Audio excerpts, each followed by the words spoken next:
G'day guys, my name is Caleb, otherwise known as the Critic Kebab, and this is a video I just had to make because Chelsea are the champions of Europe, baby. Oh, mate, an absolutely terrific result. For those of you who don't know and haven't already figured it out, I'm a big Chelsea fan. I've been following them and supporting them for many years, and the fact that we were able to get through to the Champions League final against Manchester City, a team that has been so formidable over the last couple of years, and I just can't believe that we've toppled them on the biggest stage of them all and the biggest club competition that there is, the peak of club football, and Chelsea have got there and we've taken the trophy home and added to our already amazing history. The second Champions League final victory for us in our grand history, and I'm just so impressed and so happy and so grateful to be supporting this great club at this time. It's been a very turbulent season though. I feel like for everyone who has been following along with the Premier League and the FA Cup and our Champions League journey, it's definitely been, there's been some ups and downs. Coming into the season, we had the amazing Frank Lampard continuing his coaching reign.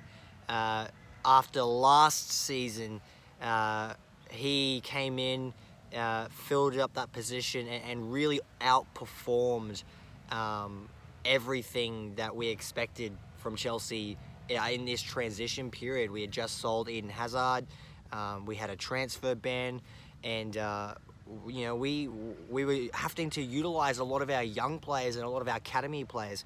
And when we had Frank Lampard come in, he was still very new to coaching. He'd been at Derby for a very brief period of time, and he was still getting his footing just right. And coming into the Chelsea team was obviously great for Chelsea's morale. The fans really got behind him and really supported him. And in his first season, he definitely outperformed all expectations. And him getting top four, I think, set the standard a lot higher than what it really should have been for him. Really, when you look at it in his coaching, record and stuff. But because he did outperform and because they did do a really good job in that first season, they instilled a lot of trust in the Frank Lampard vision. And that is why Roman Abramovich, after saving up lots of money and doing some really good business, they brought in an absolute super squad. Just the amount of signings that we made, and an absolute top tier class signings that we made. You know, the likes of Kai Havertz, Timo Verna, Thiago Silva for free from PSG. Absolutely amazing signing. Edouard Mendy. Just the list goes on. There's been so much great business that we've done, not only at the beginning of this season, but in recent years, such as Christian Pulisic and all that as well. But we've really brought together a super squad that has really, bought into this idea that, Chelsea Football Club is a club that is worthy of winning trophies and we must always be competing for them. And I feel like, the Champions League has always been something that we've had our sights on, and this year the journey getting to that was difficult, but we really stamped our authority on this competition and demonstrated that we are one of the best in Europe. Arguably, I would say the best in Europe. And it was funny because when Frank Lampard had the beginning of the season, we had some ups and downs in the Premier League.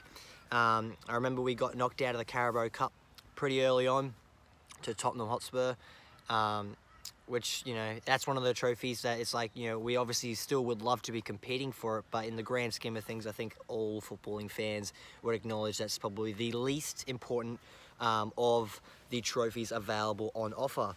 But yeah, in the Premier League, we saw lots of inconsistency.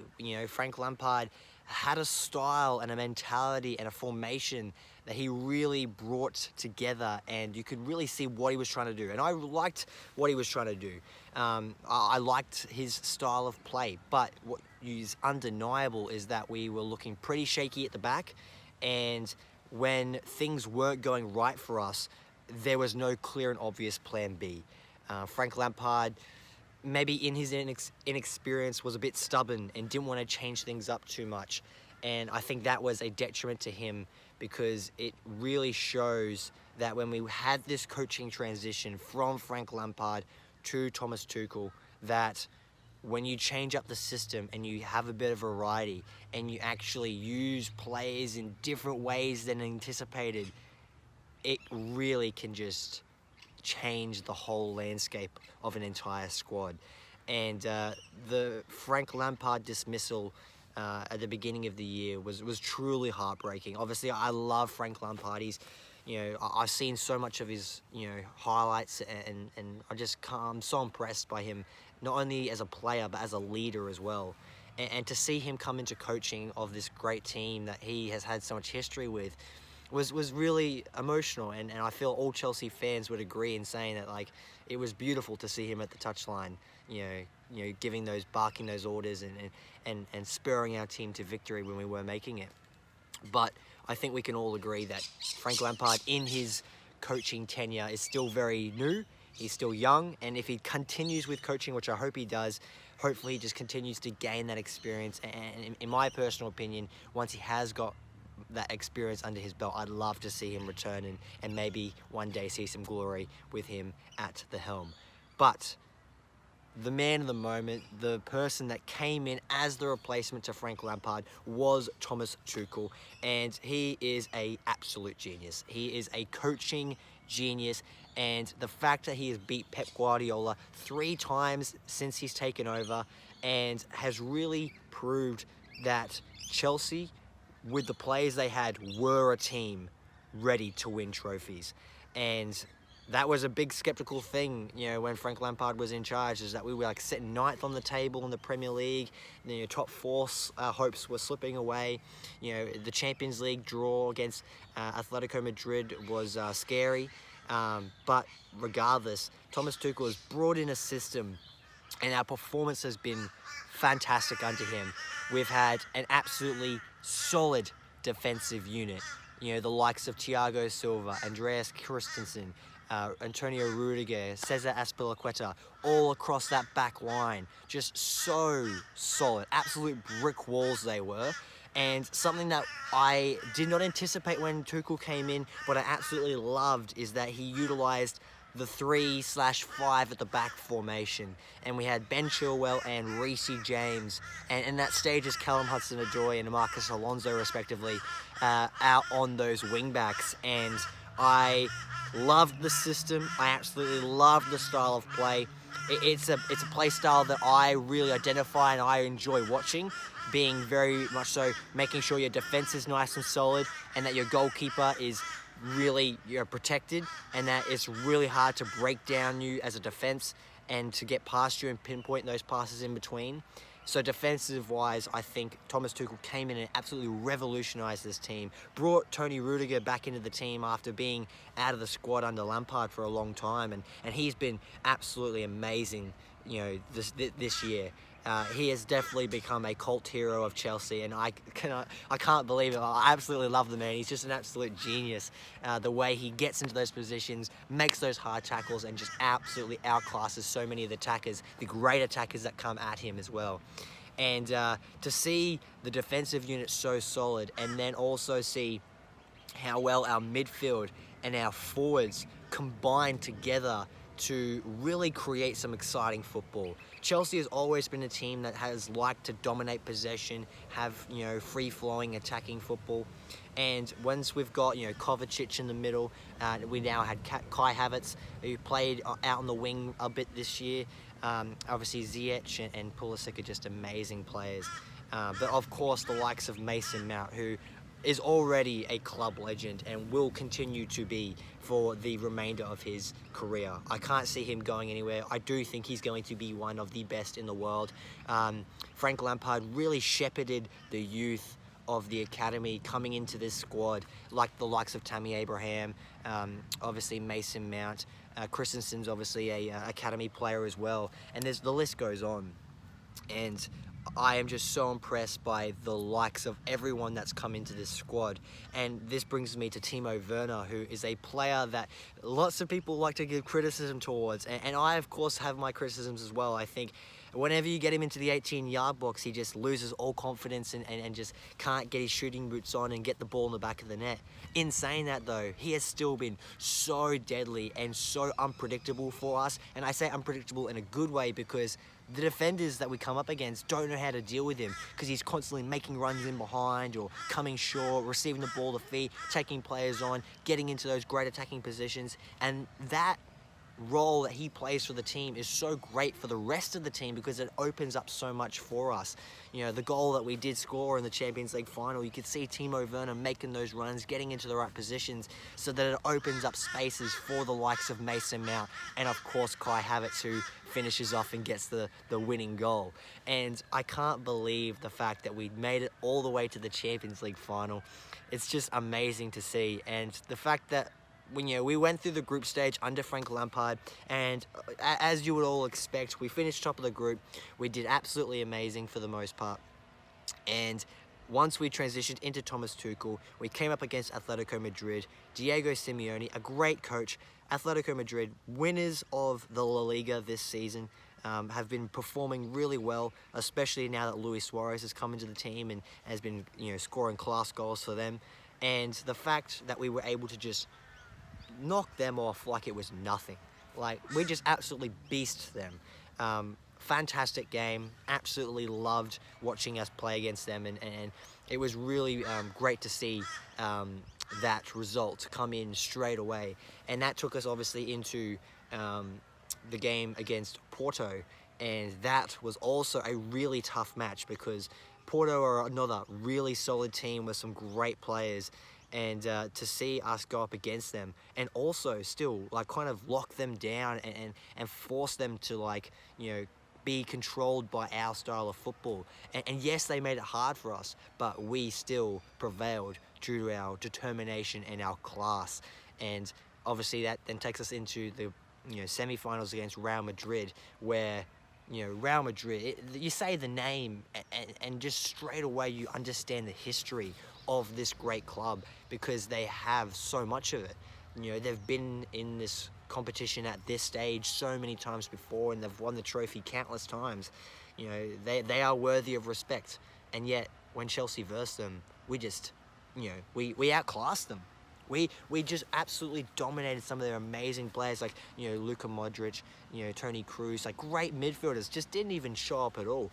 And N'Golo Kante, I'll come to him in a minute, but he absolutely beasted, absolute boss, the entire groups, so the entire knockout phase of the Champions League, getting plenty of man of the matches and just, amazing stuff. But of course, the Real Madrid game, it wasn't easy, but we definitely deserved to go through to the final because, our defensive setup was really solid.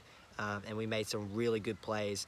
And I look back on this knockout phase, and we had that amazing Olivier Giroud overhead goal that came after several minutes of VAR debacle. That was an amazing goal, one of the best goals of the season for Chelsea, for sure. The Mason Mount goal with that swift turn where he just cuts straight into the box and finishes it off. Another great goal as well. And then, he's the one that sends us, confirms our place in the UCL final with, that winning goal against Real Madrid. And, getting us into the final against Pep Guardiola and Manchester City, who I would say, especially coming into the game, I said that Manchester City are the best team in Europe at the moment. Pep Guardiola is one of the best managers in the world, and they are a team worthy of respect. They are a formidable force and have some great talent at their disposal. And similar to Chelsea, they also have a really great depth squad that they can pull from. And the Champions League final, it was just amazing. I had to wake up super early because living here in Brisbane, Australia, means that the game for us was at 5 in the morning, so I had to wake up early.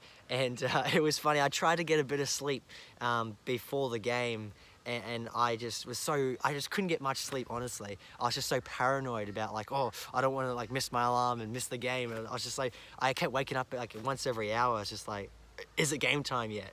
I was so excited, and I went down and watched the game out with a crowd, and it was a great atmosphere, and I'm just so fortunate to be supporting this team that really as at the beginning of its reign. Thomas Tuchel has been in charge for only a couple months, and he has already transformed this team into a team that no one else will want to verse. And we are going to be winning many more trophies under Thomas Tuchel. I believe that very strongly. And I am so impressed with the way that our season transformed. The first half of the season under Frank Lampard was emotional, the ebbs and flows, the ups and downs. I enjoyed Frank Lampard, and of course I love him, and I would love to see him back at the club one day in the future. But I think, even though I didn't agree with the decision in the moment, I think it's undeniable that Roman Abramovich made the right call in getting rid of Lampard and bringing in Thomas Tuchel, who was available, and he has really come through, made his stamp not only in the Premier League but now in the Champions League. And this squad, this team that has looked on paper as one of the best teams in Europe, now we've actually won the damn thing, and we are, as of this year, the best team in Europe. And I'm so happy, so proud. I'm ecstatic. I just can't believe it still. It hasn't fully sunk in yet, but I just absolutely I love this team. I love the game. It was a fantastic game, and we really dug in and put a great defensive display to really set up for that 1-0 victory and get over the line. So it was beautiful seeing all the players lift that trophy and celebrate, and really, it's a job well done, because this team, there's so many players within this team that deserve, that reward. The likes of Thiago Silva, who lost it last season, and Thomas Tuchel as well last season, coming into Chelsea this year, winning it, and Cesar Azpilicueta. He's an absolute club legend. I love Cesar Azpilicueta. He's one of my favourite players, and seeing him lift the trophy was amazing. I just absolutely loved it. Anyway, I just wanted to make this video because obviously as a big Chelsea fan, I thought this is something I want to encapsulate. I want to get my memories out there and put them on display, and hopefully you guys have enjoyed this video. If you have, please go down and hit that like button. If you have, also make sure if you have enjoyed it, make sure you share it around with people who are also fellow Chelsea supporters. Obviously here on the channel I've been doing a lot of movie related content, but I would like to be doing more sport related content as well. I'm sure when the next Premier League season starts up with Chelsea, I'll bring some more content as well. And obviously make sure you guys are checking out my podcast if you haven't already. Some more great conversations coming to the channel. So yeah, get excited. Chelsea, champions of Europe, the best team in the world as of 2021. Just unbelievable stuff. Thanks for watching. Come on, you Blues.